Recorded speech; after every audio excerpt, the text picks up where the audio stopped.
Hey guys, welcome back to the mothership. Today what we're going to do is make some brisket BBQ burnt ends.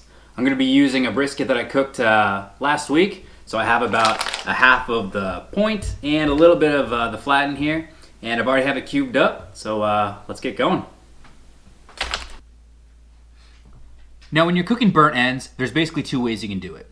When you're doing the entire cook of the brisket, once you get to the stall, you can cut off the point, cube it up, and then continue on with what I'm doing right here. Or you can cook the entire thing, eat as much as you like, and then cut it into cubes, freeze it, do whatever you want, and then go back and recook it again in the sauce to make your burnt ends.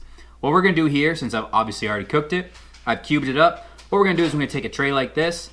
We're going to take the brisket burnt ends, put it into the tray, cover it in homemade barbecue sauce, put some honey, put some butter. Then we're going to cook it about 250 till it reduces some of that sauce. Toss around a little bit more, then cover it and let it cook for another about an hour.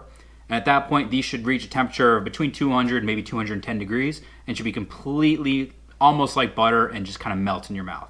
That's how you make a good burnt end. Make sure you use a lot of sugar because you want to caramelize out on there and have that nice sweet flavor. Yeah, let's give it a try. Now, an optional step that you can take here is to add some more dry rub to these. When I cooked them the first time, I just used 50% salt, 50% pepper. I want to add a little more flavor, so what I'm going to do is I'm going to put them into this tin. I'm going to add some olive oil, and then I just basically whipped up a quick rub. It's just salt, a little bit of pepper, some paprika, some onion, some garlic, and I'm going to toss them all in this just to add a little bit more of a flavoring. Most of the flavor is going to come from the barbecue sauce and the honey and butter that we add, but this might add a little bit more.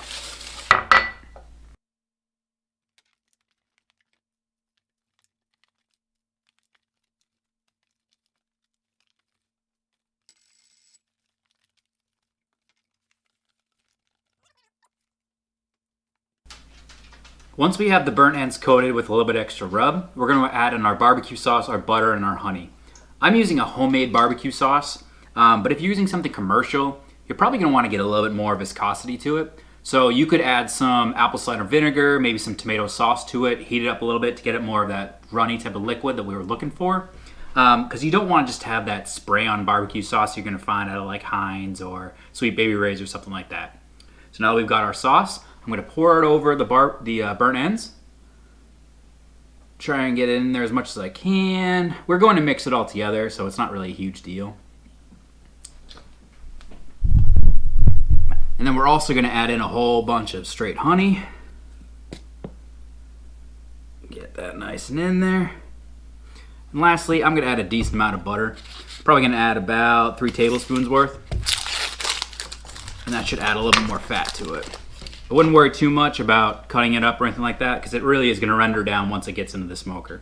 Next, I'm just going to mix it all up a bit with some gloves, and then it'll be ready to throw in the smoker. Like I said, we're going to do 250 for maybe 2 hours, maybe a little bit longer, just enough to let this sauce render down a little bit.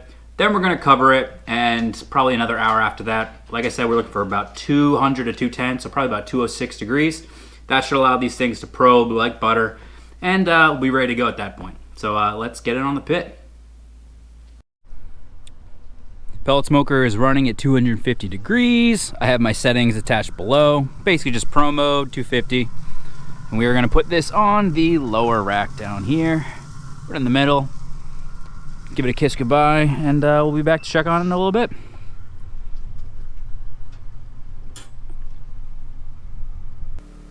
All right, so at this point, we've been cooking our brisket for at least 3 hours. Most likely it's probably over 4 hours. Just to recap, we cubed it up, we put it in with some barbecue sauce, and we cooked it uncovered for about 2 hours, 2 to 3 hours to let the sauce reduce a little bit. And then we covered it up and we let it keep cooking to try and get it up to a temperature. Now these burnt ends, this entire point, I cooked at 203 already to got it nice and tender. If you're doing it just from the stall, you want to get at least to that point, probably closer to 210. But for me, I was just trying to heat it up a bit and cook in a lot of that barbecue sauce, get some of that caramelization on there, and get that burnt end flavor we were trying to get to. If you're trying to recreate what I did, I cooked these on almond wood pellets.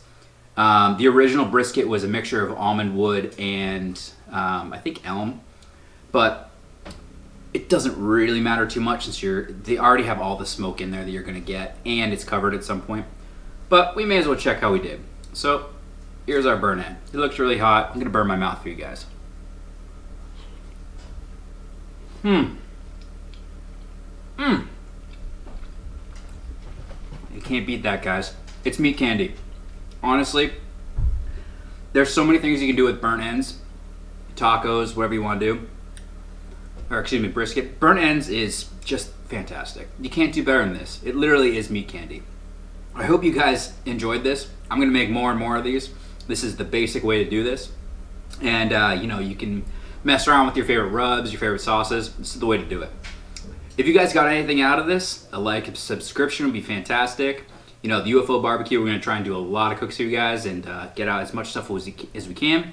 So come back next time, guys. Come back to the mothership. Take it easy.